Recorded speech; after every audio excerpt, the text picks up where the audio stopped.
Ja, lieber Freund, ons vandaag volgens komt uit Hebreeën 4 vers 12. Er sagt, Gott sein Wort lebt und ist kraftig und scharfer als das scharfste, doppelschneidende Schwert.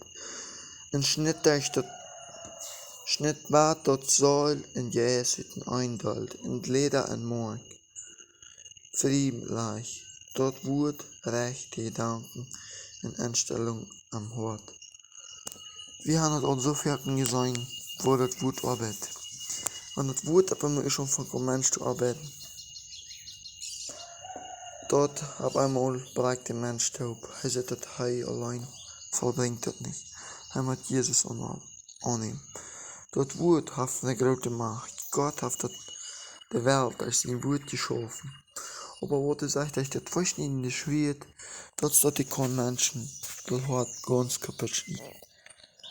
Und einmal gleich auf, er wird wer. Auf einmal sagt er erst nicht mal wer.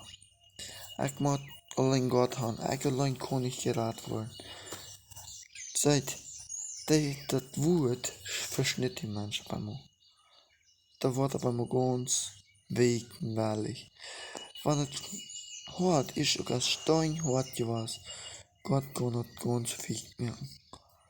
Das Wort ist Gott. Oder Gott ist das Wort. Weil Gott redet durch das Wort. Die Arbeit an Menschen. Lieber Freund, laut die dort mit den Worten gehen.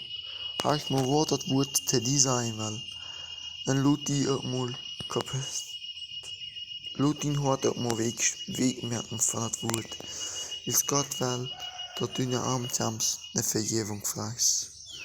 Mach Gott uns segnen, damit wir diese Frau nur denken.